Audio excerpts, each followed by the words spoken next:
maraming magaling na breeders, pero pag walang magaling na pipili at magpapakilos sa manok mo, wala ring solusyon. Gaya sinasabi ko lagi, kunyari lang, bibigyan ko si Idol dito ng Ferrari. Pero hindi mo naman kayang i-maximize yung lakas, bilis, galing ng Ferrari. Hindi ka naman nanalo ng karera. It has to be both, it should work hand in hand. Someone should be, meron tao na magaling pipili, hinahanap niya sa isang breeder. Nakuha niya, hindi pa tapos ang challenge doon. Diba? Pagdating sa farm, kailangan mong alagaan, kondisyonin, i-maximize yung ganang manok na yun. Diba? So, sa akin, kung mayroong kukontra, wala magagawa. But for me, experience-wise, with all the years that I've seen us working with other breeders, tawag dito, at the end of the day, dito pa rin malalaman yung pinaka-final resulta ng manok. Because yung pinili mo doon, kailangan mong dalhin dito, i-kondisyon, ayusin, at i-maximize.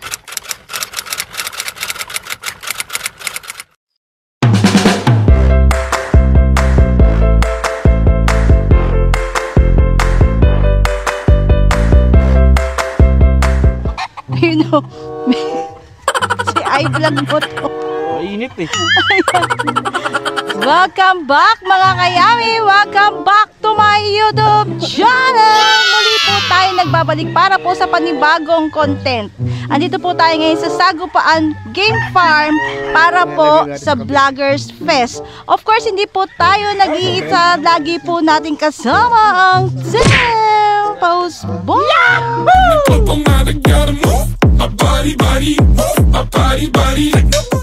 Kasama po natin si Win Castro, Kuya Bok or I-vlog mo to. Siyempre hindi mawawala si Brother Kiki ng ZY Polinet. Hello. At saka si Kuya Rancy Vlog. Pambira kaya, ang dami-daming pwedeng pag-introhan dito pa sa mainit. Ganun talaga pag vlogger ng manok, walang mainit. So magkakaroon po tayo ng quick interview with Sir Tony Antonio. And of course, hindi mawawala yung pagpapakita po ng mga manok. Ayan, kung kayo po ay bago sa aking channel at hindi pa po nakaka-subscribe, paklik na lang po ng subscribe and don't forget to hit the notification bell para lagi po kayo updated sa aking mga vlogs. Ano yan? Add ko lang. Asa si Foreman? Maghahalo na kami. Halo! Halo! Paghahalo, let's go! Let's go!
Tayo sa kanilang farm mga kayami. So ikutin na po natin yung kanilang mga manok. So mostly daw po yung kanilang baseline daw po is Dan Gray Roundhead at saka po Cardinal Club Kelso. Sana natin mga kayami, excited na ako. White legs is Dan Gray Roundhead mga kayami. Yun. Ganda mga kayami.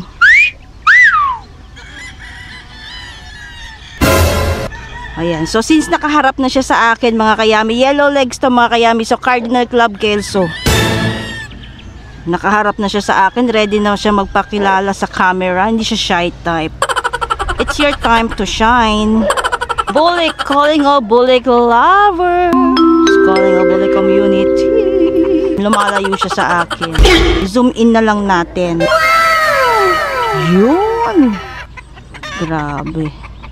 Solid ang mga manok nila dito mga kayami. Next tayo mga kayami o gray. Yun. Ayaw niya magpakita. Nagtago siya sa kanyang tipi. Pero hindi tayo susuko. Gagawa natin ang paraan. Alam mo, hindi ka lalabas ng tipi. Lalabas ka din. Gray mga kayami Solid, diba? O, eto pa mga kayami, yung akin na ispatan na bulik. Napakaganda ng katawan. Sa mga may hilig po sa mga bulik, muling nagbabalik. Dan Gray Roundhead mga kayami. Also known as Sagupaan Red mga kayami. White legs. Ang pogi mga kayami, kahit saan angulo mo tingnan. Kailangan naka left and right ka tingin dito kasi baka mamaya mga manok. Kailangan like ka naka alert mode. Pogi-pogi naman tong gray na to mga kayami. Say Sir Patrick Antonio mga kayami. Ang laki ng katawan nito, grabe Solid na solid katawan nito mga kayami Lapit pa natin. Behave ka ha. Bati tayo. Pikom ha. White legs. Grabe, kak na kak to mga kayami. Ang laki ng katawan. Promising. Mga kayami, another bulik Solid. Quality. Layo-layo tayo. Bati tayo. Ito pa mga kayami, another gray. Isa rin po sa paborito kong manok ang gray mga kayami. Sagupaan gray. Grabe, napakapoging manok bulto. Ayan, so tinatawag na nila ako mga kayami. So, daanan lang natin to. Pakitaan ko lang kayo. Mabilisan lang po. Ayan. Mga manok po dyan sa loob. Part of conditioning ng Sagupaan Game Farm mga kayami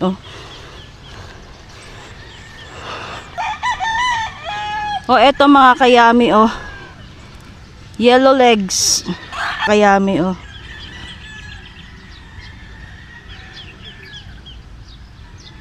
ayaw niyang humarap sa plado. Eto pa white legs mga kayami. This is Dan Gray Roundhead mga kayami bulik na to, napakaganda. Wala akong masabi. Nasa kanya na po ang lahat mga kayami Sagupaan bulik.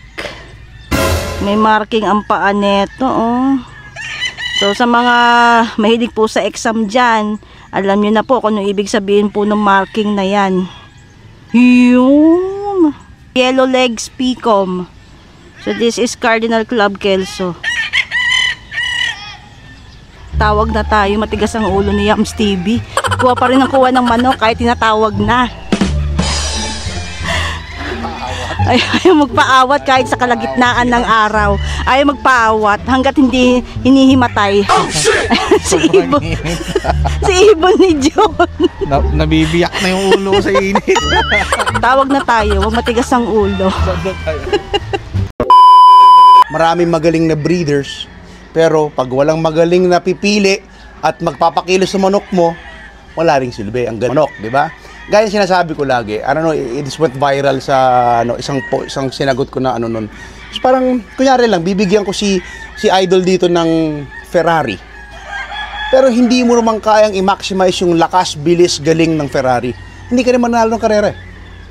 It has to be both, it should work hand in hand. Someone should be, meron tao na magaling pipili, hinahanap niya sa isang breeder. nakuha niya, hindi pa tapos ang challenge doon. 'Di ba? Pagdating sa farm, kailangan mong alagaan, kondisyonin, i-maximize yung ganang manok na 'yon. 'Di ba? So sa akin, kung mayroong kukontra, wala magagawa. But for me, experience-wise, with all the years that I've seen us working with other breeders, tawag dito, at the end of the day, dito pa rin malalaman yung pinaka-final resulta ng manok. Because yung pinili mo doon, kailangan mong dalhin dito, i-kondisyon, ayusin, at i-maximize. Hindi ko po yung nasabi na magaling kaming breeder. Like I said, walang pinakamagaling na breeder, walang pinakamagaling na kaka. Everybody is good at their own right. But sa akin, gaya ng sabi ng ama ko, it evolves. Diba? Hindi porket anak ka ng dalawang champion na basketball kasi galing mo na si Jordan. Iba pa rin yung talagang napipili mo yung gusto mo. No? That's how my father thinks. And then, yung mga napili mong gusto, even with us, sa 100, may swerte na, may 10 na maayos, na nagmana talaga. See, those things happen eh. Ang pinakapake talaga ng Sagupan is to help other cockers to improve also in what we love, which is bong. Tayo, we're happy to help others. That's why, ito nga, no, we started the Sagupaan school also. Ang gusto ko lang dito is, andyan ang father ko, tag dito, and people come here to really see and hear what he says.